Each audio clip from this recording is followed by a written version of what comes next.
د پلار لیکونه لور ته.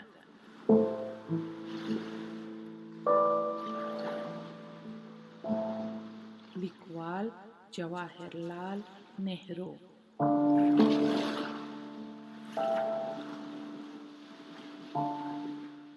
ژباړن نسیم سلیمی. بحري سفرونه او سوداګري. د لرغونو زمانو له خلکو څخه یو هم فنیقیان ول. دوی عرب او یهود له یوه نژاده څخه دي. هغوی مخصوصاً د وړې آسیا یا آسیای صغیر یعنی اوسنۍ ترکیې په لویدیځ یا غربي ساحل کې ژوند کاوه. د هغو مهم ښارونه ایکر، تایر او سایدون نومیدل چې د مدیترانې د بحیرې پر غاړه پراته ول. هغوی د سوداګرۍ په اوږدو سفرو مشهور ول. هغوی د اوبو له لارې د مدیترانې ټولو خواوو حتی انګلستان ته تلل. ښایي هندوستان ته هم راغلي وي. اوس وینو چې دوه شیان دي چې د نورو شوکارو پیل دی: بحري سفر او تجارت. هر یوه له بل سره کومک کړی دی. البته چې په هغو وختو کې د نن ورځې په شان بخاري او نورې عصري کشتیانې موجودې نه وې. لومړۍ کشتیانې به ښایي د درختو ساده تنې وي چې منځ به یې کښل سوی و. د چلولو لپاره به له لنډو پنډو لرګو څخه کار اخیستل کېدی یا به یې د باد لپاره بادوانونه درلودل. د هغو وختو ځینې سفرونه به خامخا دلچسپه ول. په یوه داسې کشتۍ کې د سفر تصور وکړه چې په عربي بحیره کې په پلنو پلنو لرګو او بادوانونو چلیږي. په هغو کشتیو کې د تیریدو او راتیریدو لپاره ډیر لږ ځای و. ډیر ساده باد به اړولې او زیاتره وختونه به ډوبېدلې. یوازې به زړور خلک په کشتیو کې بحر ته تلل. کشتۍ به ډیره له خطرونو ډکه وه او ځینې وختونه به یې په میاشتو ځمکه نه سوای لیدلی. که به یې غذایي مواد تمام سول، نو که یې ماهیان نه وای نیولي یا یې مرغان نه وای ښکار کړي، نو د اوبو په منځ کې یې بل شی نه درلودی چې ویې خوري.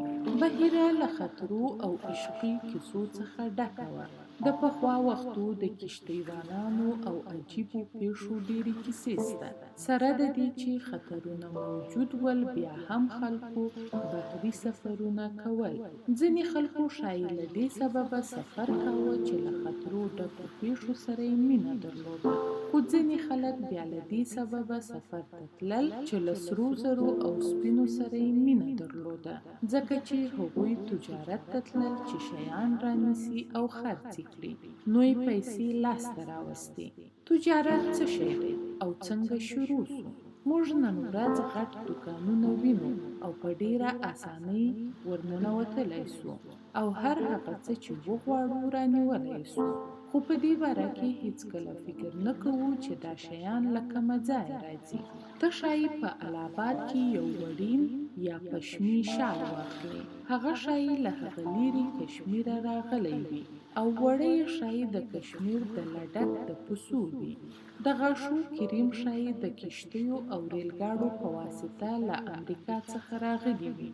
دغسې به داسې شیان رانیسي چې ښایي په چین، جاپان یا پاریس کې جوړ سوي وي. د خارجي ټوکر یوه ټوټه په نظر کې ونیسه چې دلته یې په بازارو کې اخلي. د هغه پنبه په هندوستان کې کرل سوي او انګلستان ته استول سوي ول. یوې لویې فابریکې رانیوله او تار یې ځینې جوړ کړي او وروسته یې ټوکر ځینې جوړ کړي. دغه ټوکر بیرته هندوستان ته راغی او په بازار کې خرڅېدی. څو زره میله لار یې ووهله چې خرڅلاو ته تیار سو. یو څه احمقانه معلومیږي چې دغه پنبه چې په هندوستان کې وده کوي باید تر انګلستان پورې دا ټوله لاره ووهي، څو ټوکر ځینې وودل سي او هغه ټوکر بیا بیرته دلته راوړه سي. د وخت، پیسو او انرژي ضایع معلومیږي. ډیره ښه او ارزانه به وي چې له دغې پنبې څخه په هندوستان کې ټوکر جوړ کړه سي. ته خبره یې چې موږ له خارجي ټوکر څخه جوړ کړي کالي نه اغوندو. موږ خدر اغوندو ځکه چې دا یو معقول کار دی او تر هغه ځایه چې کولای سو باید په خپل وطن کې جوړ سوي شیان واخلو. موږ خدر له دې سببه هم اخلو چې په دې ډول د هغو مسکینانو سره مرسته وکړو چې تارونه وریشي او ټوکران ووهي.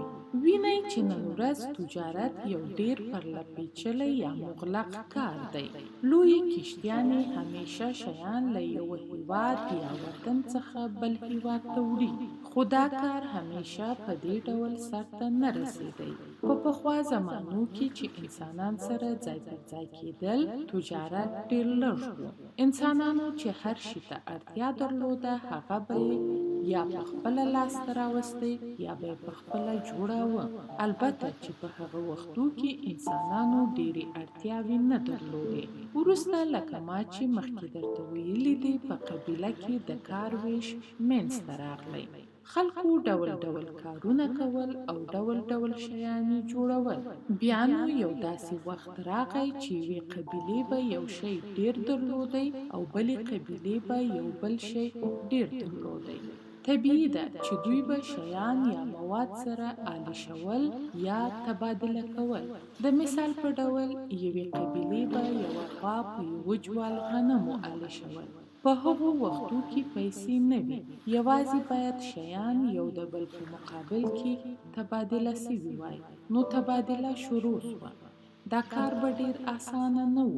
د دې لپاره چې یو جوال غنم لاسته راوړل سي، سړی باید یوه غوا یا دوه پسونه له ځان سره بیولي وای. خو تجارت د هغه سره سره وده وکړه. کله چې سره زر یا طلا او سپین زر کشف سول، نو خلکو له هغو څخه په تجارت کې په کار اخیستلو پیل وکړ. د هغو وړل له یوه ځای څخه بل ځای ته اسانه ول او وروسته خلکو په کراره د شیانو په مقابل کې د هغو په تبادله شروع وکړه. هغه لومړی څوک به خامخا ډیر هوښیار سړی و چې دا فکر یې کړی دی. له سپینو او سرو زرو څخه کار اخیستلو ژوند ډیر اسانه کړ. خو په هغو وختو کې لا د نن په شان سکې موجودې نه وې. سره زر به په یوه ترازو کې تلل کېده او یو او بل ته به ورکول کېدل. ډیره موده وروسته سکې پیدا سوې او تجارت او راکړه ورکړه یا تبادله یې تر پخوا لا ساده کړه. په دغه وخت کې تللو یا وزن کولو ته اړتیا نه وه. هر څوک د سکو په ارزښت خبر و. نن ورځ هر چیرې له پیسو څخه کار اخیستل کیږي، خو باید په پام کې مو وي چې پیسې په خپل ذات کې هیڅ شی نه دي، بلکې فقط د هغو په واسطه هغه شیان اخیستلی سو چې موږ یې غواړو. د میداس پاچا کیسه به دې په یاد وي چې سره زر یې بیخي ډیر درلوده، خو د پیشې د خوراک لپاره یې هیڅ شی نه درلودی. نو پیسې په خپله هیڅ ارزښت نه لري مګر دا چې په هغه د خپل ضرورت شی واخیستل سي. دا اوس لا هم په ځینو کلیو کې خلک شیان سره آلیش او بدل کوي او له پیسو څخه کار نه اخلي، خو له پیسو څخه د کار د اسانتیا په خاطر کار اخیستل کیږي.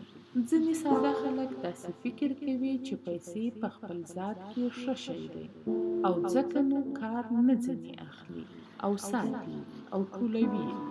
دغه ډول کسان په دې نه پوهیږي چې پیسې څنګه منځته راغلي او په حقیقت کې څه شی دي.